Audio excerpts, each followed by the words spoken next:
మీ car కి best ceramic coating premier care Apexer car detailing studio for contact. నమస్తే, welcome to Suman TV. మన దేశ మహిళకు చైనాలోని షాంఘై ఎయిర్పోర్ట్లో ఘోర అవమానం జరిగింది. అరుణాచల్ ప్రదేశ్ రాష్ట్రానికి సంబంధించిన మహిళ. ఆమె లండన్ నుంచి జపాన్కు వెళ్తుంటే మధ్యలో ట్రాన్సిట్ హాల్ట్ కోసం చైనాలోని షాంఘైలో దిగాల్సిన పరిస్థితి వచ్చింది. అయితే అక్కడ షాంఘైలో ఉన్నటువంటి ఎయిర్పోర్ట్ అధికారులు, నీది అరుణాచల్ ప్రదేశ్ అంటే చైనాకు సంబంధించిన భూభాగం, అది అంటే చైనా పాస్పోర్ట్ ఉండాలి, నీకు భారతదేశ పాస్పోర్ట్ చెల్లదని చెప్పి 18 గంటల పాటు నరకం చూపించారు. ఎందుకు ఇలాంటి పరిస్థితులు వస్తున్నాయి? దీని మీద మనం మాట్లాడదాం. లైవ్ కాల్లో జాయిన్ అయ్యారు మాజీ ఆర్మీ అధికారి బివి రావు గారు. సార్తో మాట్లాడదాం. సార్ నమస్కారం. సార్, పరిస్థితి ఎంత దారుణంగా ఉందో అర్థమవుతుంది సార్. చైనాలో ఉన్నటువంటి అధికారులు భారతీయుల పట్ల ఎంత వివక్షను చూపిస్తూ ఉన్నారో చాలా క్లియర్గా అర్థమైంది. ఆ మహిళ ఘోర అవమానం, అది మన దేశ సార్వభౌమాధికారాన్ని పూర్తిగా వాళ్ళు అవమానించినట్టుగా భావించాలని చెప్పి ఆమె మీడియాతో కూడా మాట్లాడిన పరిస్థితి ఉంది.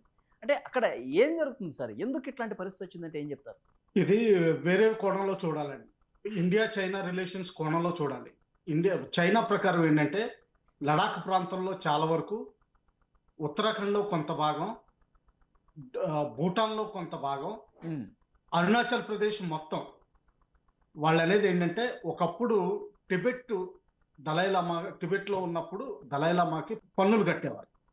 అందువల్ల ఇది మా టిబెట్లోకి వస్తుంది అని వాళ్ళ వాదనలో అరుణాచల్ ప్రదేశ్ మొత్తం, అంటే ఈరోజు మన జాగ్రఫికల్ బౌండరీస్ ఏవైతే అస్సాం తోటి ఉంటాయో అరుణాచల్ ప్రదేశ్, అదంతా మొత్తం చైనాది అంటారు. దీనివల్ల 1991లో ఎప్పుడైతే పీస్ అండ్ ట్రాంక్విలిటీ అగ్రిమెంట్ అయిందో ఇండియా చైనా మధ్యన, అప్పటి నుంచి డిస్కషన్స్ నడుస్తున్నాయి. ప్రస్తుతానికి 25-26 సార్లు కోర్ కమాండర్స్ మధ్యన డిస్కషన్స్ అయినాయి, ఆర్మీ అఫీషియల్స్ వీటి మధ్యన. అలాగే 6 to 8 టైమ్స్ మినిస్టీరియల్ లెవెల్లో విదేశాంగ మంత్రి శాఖతోటి డిస్కషన్స్ అయినాయి. కానీ చైనా వాళ్ళ యాటిట్యూడ్ ఏంటంటే ఎప్పుడు డిస్కషన్స్ ముందరకు వెళ్ళినవరు వెనక్కి వెళ్ళినవరు సాగదీస్తానే ఉంటారు. కానీ ఇలాంటి డిస్కషన్ ఎప్పుడు వచ్చినా సరే భారత్ చాలా గట్టిగానే జవాబిస్తుంది సార్. కానీ మళ్ళీ ఈ గిల్లి కజ్జాలు ఏంటి? ఇది చైనా ధోరణే అంతే. ఎప్పుడు మేజర్ డెసిషన్ తీసుకున్నప్పుడు, ఇప్పుడు కొత్తగా ఇండియా ఒక మేజర్ డెసిషన్ తీసుకుంది. ఎప్పటి నుంచే ఆపివేసిన డైరెక్ట్ ఫ్లైట్స్ రెజ్యూమ్ చేసింది. అటువంటి టైంలో ఒక చిన్నది వాళ్ళు కావాలని చేస్తారండి. ఎస్పెషల్లీ వాళ్ళకి షాంఘైలో కేవలం ఆవిడ ట్రాన్సిట్ రూట్ లో ఉంది. 3 hours విజిట్ చేయడానికి అది సమయం సరిపోదు. కేవలం అంటే ఒక ఫ్లైట్ మారి ఇంకో ఫ్లైట్ ఎక్కడం. కాకపోతే ఏంటంటే ఇందులో మళ్ళా చెక్ ఇన్ గేట్స్ ద్వారా, కస్టమ్స్ ద్వారా వెళ్ళాల్సి ఉంటుంది. ఆ కస్టమ్స్ టైంలో అడ్రస్ చూసుంటారు. కానీ ఇది జరిగింది ఫస్ట్ టైం. ఇప్పటి వరకు ఏం చేసేవారంటే అరుణాచలీస్ కానీ లడాక్ పీపుల్ కానీ ఎప్పుడైనా సరే వీసా అడిగినప్పుడు వాళ్ళకి వీసా స్టేపుల్ చేసి ఇచ్చేవారు. అంటే వీసా స్టాంపింగ్ చేసేవారు కాదు, స్టేపుల్ చేసి అంటే టెంపరీగా అన్నట్టుగా ఇచ్చేవారు. కానీ అరుణాచలీస్ ని ఫస్ట్ టైం బ్లాక్ చేసి ఇలాగ అనడం ఎందుకంటే ఇది బహుశా కొంచెం మీడియం టర్మ్ స్ట్రాటజీలో ఉంది. అది మీడియం టర్మ్ స్ట్రాటజీ ఎందుకు వస్తుందంటే ప్రస్తుతానికి దలైలామా గారు చాలా వయసు వచ్చింది. ఆయన ఇండియాలో ఉన్నారు. ఆయన ఇప్పటికే స్పష్టం చేశారు, నా నెక్స్ట్ ఇన్కార్నేషన్ ఇండియాలో ఒక స్త్రీ కింద, అంటే ఉమెన్ కింద, అమ్మాయి కింద పుడతానని ఆయన ఇప్పటికే స్పష్టం చేశారు. ఇది చైనాకి ఎట్టి పరిస్థితుల్లోనూ ఇష్టం ఉండదు. వాళ్ళు ఏం చేస్తారంటే అంతకుముందు పాంచన్ లామా, అంటే నెక్స్ట్ దలైలామా ఎవరైతే ఉంటారో చీఫ్ అడ్మినిస్ట్రేటివ్ ఆఫీసర్ అనుకోండి, ఆయన ప్రైమ్ మినిస్టర్ టైప్ అనుకోండి, ఆయన్ని టిబెట్లోనే ఉంచేసి ఆయన్ని మెల్లగా బ్రెయిన్ వాష్ చేసి ఆయన పోయిన తర్వాత మళ్ళా వేరే అతన్ని వాళ్లే అపాయింట్ చేశారు. ఇప్పుడు కూడా ఏమంటారంటే మాకే హక్కు ఉందని ఇప్పటికే చెప్తున్నారు. కానీ దలైలామా గారు ఇండియాలో ఆయనది గవర్నమెంట్ ఇన్ ఎగ్జైల్ ఉంది. ఆయనకు ఒక ప్రైమ్ మినిస్టర్ ఉన్నారు ఇండియాలో, వాళ్ళకి ఫాలోవర్స్ ఉన్నారు, వేరు స్టేట్లో సెటిల్మెంట్స్ ఉన్నాయి, ప్రాపర్ ప్రొవిజనల్ గవర్నమెంట్ ఉంది. వీళ్ళనేది ఏంటంటే దలైలామా గారు ఎక్కడ చెప్తారో అక్కడే రీఇన్కార్నేషన్ కోసం మేము వెతుకుతామని ఉంటారు. సో ఇది మీడియం టర్మ్ లో ఇది పైకి వస్తుంది ఎట్టి పరిస్థితుల్లో. ఆ టైంలో ఏమవుతుందంటే అరుణాచల్ ప్రదేశ్ మాదని వాళ్ళు వాదించడానికి, ఇండియా మీద ప్రెషర్ పెట్టడానికి అరుణాచల్ మాదని వాదిస్తారు. అయితే ఈ డిస్కషన్స్ లో ఎలా జరుగుతున్నాయంటే ఇండియా మొత్తం పాయింట్ టు పాయింట్ అంటాం మనం. అంటే ఏంటంటే లడాక్ గురించి డిస్కస్ చేసినప్పుడు కేవలం లడాక్ గురించే డిస్కస్ చేద్దాం, ఉత్తరాఖండ్ గురించి డిస్కస్ చేసినప్పుడు కేవలం ఉత్తరాఖండ్ గురించే డిస్కస్ చేద్దాం. భూటాన్ ఏరియాస్ మనకి డైరెక్ట్ ఇన్వాల్వ్మెంట్ లేదు, కానీ భూటాన్ విదేశాంగ వ్యవహారాలు మనకు అప్పగిచ్చారు ఆ ప్రభుత్వం. వాళ్ళ మిలిటరీ సెక్యూరిటీ, విదేశాంగ వ్యవహారాలు మనం వీలు చేసుకునేందుకు మనకు అవకాశం ఉంది. ఎందుకంటే వాళ్ళ రక్షణ మొత్తం మన బాధ్యత. అక్కడ ఉన్న ఏరియాస్ చాలా కంటిన్యూ చేస్తున్నారు, ఈస్టర్న్ సైడ్, వెస్టర్న్ సైడ్. ఆ ఈస్టర్న్ సైడ్ ఎలా చేస్తున్నారంటే, ఒక అక్కడ శాంక్చురీ ఉంది, అంటే వైల్డ్ లైఫ్ శాంక్చురీ ఒకటి ఉంది. అది కట్ చేస్తే ఏదైతే నావిగబుల్ రూట్ ఉందో తవాంగ్కి వెస్టర్న్ సైడ్ ని, అది కట్ ఆఫ్ అయిపోతుంది. అంటే ఏంటంటే బేసిక్లీ తవాంగ్ కట్ ఆఫ్ అయిపోతుంది. ఇప్పుడు కూడా తవాంగ్ వెళ్ళాలంటే మనం భూటాన్ ఈ కారిడార్ ద్వారానే వెళ్లాల్సి ఉంటుంది. కొన్ని నెలల క్రితం బంగ్లాదేశ్ ఆపద్ధర్మ అడ్వైజర్ చైనా వెళ్ళినప్పుడు చాలా తెలివిగా ఎవరో ఐఎస్ఐ డిక్టేట్ చేసినట్టు ఆ స్టేట్మెంట్ వదిలేరు. నార్త్ ఈస్టర్న్ స్టేట్స్ మా కంట్రోల్లోనే ఉంటాయి, ఎందుకంటే వాళ్ళకి సీ యాక్సెస్ మా ద్వారానే లభించాలి. అంటే ఏంటంటే చైనాకి కొంచెం గడ్డి వేశారు తినడానికి. అలాగే కొంచెం అరుణాచల్ ప్రదేశ్ ఎవరిదన్నదే ఆయన మాట్లాడలేదు. నార్త్ ఈస్టర్న్ స్టేట్స్ 7 అన్నారు. 7 అన్నది సిక్కిం లెక్క పెట్టుకున్నారా? మన దేశం అయితే సిక్కిం కూడా లెక్క పెడితే 8 వస్తాయి. ఆయన 7 అన్నారంటే అరుణాచల్ ప్రదేశ్ తీసేసినట్టు లెక్క. అంటే ఏంటంటే పరోక్షంగా అరుణాచల్ ప్రదేశ్ చైనాలో భూభాగం కింద లెక్క పెట్టారు ఆయన. సో ఈ విధంగా పొలిటిక్స్ నడుస్తున్నాయండి. ఈ విధంగా కొంచెం హెరాస్మెంట్ చేస్తూనే ఉంటారు చైనా వాళ్ళు. అంటే సార్ ఇప్పుడు స్టేట్మెంట్లు వదలటం ఈ విధంగా వాళ్ళు పొలిటికల్గా కావచ్చు ఏదో నడుస్తూనే ఉంటుంది. కానీ ఒక మహిళని నిర్దాక్షిణ్యంగా 18 గంటల పాటు ఆ ట్రాన్సిట్ రూమ్లో కూర్చోపెట్టి ఇష్టారీతన ఆమె ఫుడ్ కూడా తెచ్చుకోవడానికి అవకాశం కల్పించకుండా నువ్వు చైనా పాస్పోర్ట్ తీసుకోవాల్సిందే, ఆమె యాక్చువల్గా జపాన్ వెళ్ళే విమానం ఎక్కాల్సి ఉంటే దాన్ని కూడా ఎక్కనియకుండా ఆపేశారు. చాలా ఘోరంగా అవమానించారు. దేశానికి జరిగిన అవమానంగా చూస్తూ ఉన్నారు చాలామంది. అంటే హయ్యర్ అఫీషియల్స్ నుంచి ఎలాంటి డైరెక్షన్ లేకుండానే ఇది జరిగిందని కూడా డౌట్ కూడా వస్తుంది. ఇటువంటి విషయాలు పైనుంచి హైయెస్ట్ డెసిషన్ పాయింట్ నుంచి లేకుండా ఉండవని వాళ్ళు టెలిఫోన్ లో కన్ఫర్మ్ చేసుకుంటారు. వెనకాల ఇమీడియట్ గా ఉన్న షాంఘై అంటే busiest airport in the China. Beijing అంటే అది బిజీగా ఉంటుంది, ఎందుకంటే అది కమర్షియల్ హబ్. మనకు బాంబే ఎలా ఉంటుందో వాళ్ళకి అలాగా. సో అక్కడి నుంచి వెంటనే ఎంఏలో వాళ్ళు క్రాస్ చెక్ చేసి ఉంటారు. అక్కడి నుంచి క్లియర్ కట్ డెసిషన్స్ ఉంటాయి. ఇది కావాలని క్రియేట్ చేశారనమాట. అది 18 గంటలు క్రియేట్ చేశారు. అంటే పోనీ ఒకవేళ 4 గంటలు 5 గంటలు అనుకుంటే లోకల్ జడ్జ్మెంట్ అనుకోవచ్చు. 18 గంటలు అంటే తప్పనిసరిగా ఉంది.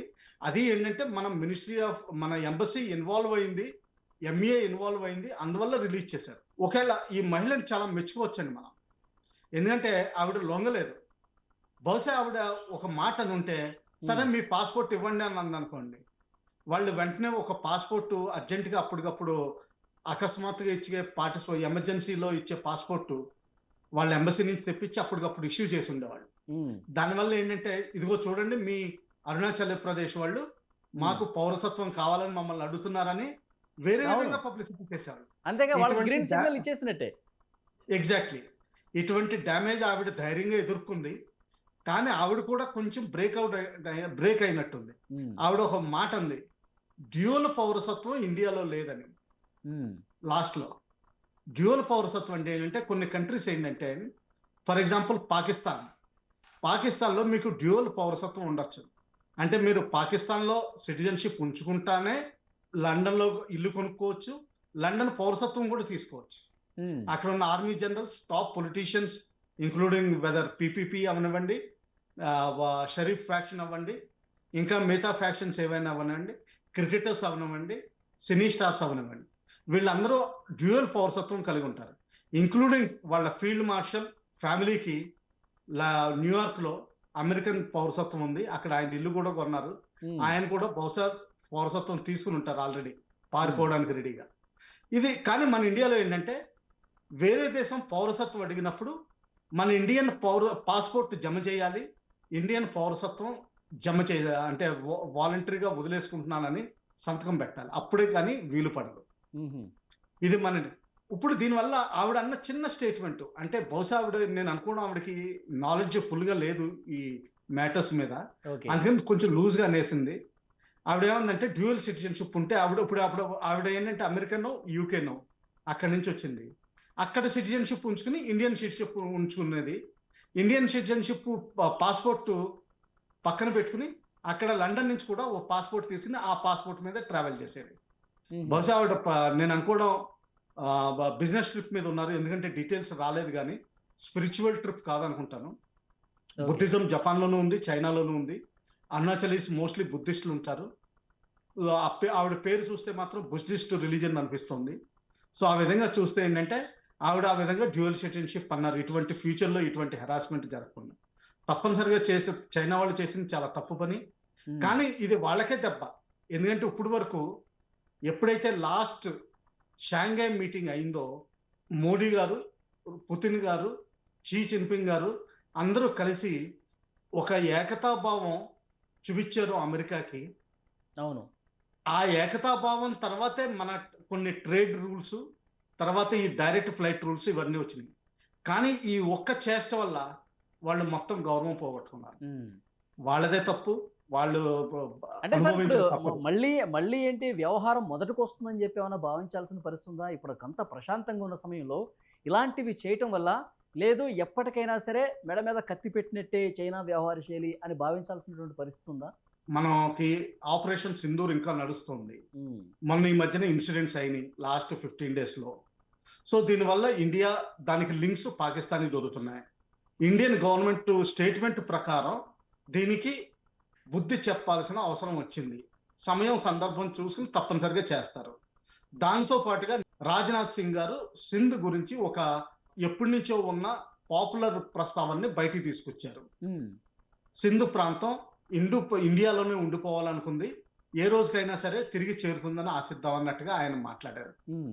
దీన్ని చూసి కొంత ఏంటంటే వాళ్ళు డిప్లొమాటికల్లీ అన్ని అబ్జర్వ్ చేస్తూ ఉంటారు. వాళ్ళ టాప్ ఇంటెలిజెన్స్ అఫీషియల్స్ వీళ్ళందరూ ఒక డెసిషన్ తీసుకున్నట్టున్నారు. ఎందుకంటే ఇప్పుడు పాకిస్తాన్ అమెరికా వైపు మొగ్గు చూపిస్తుంది.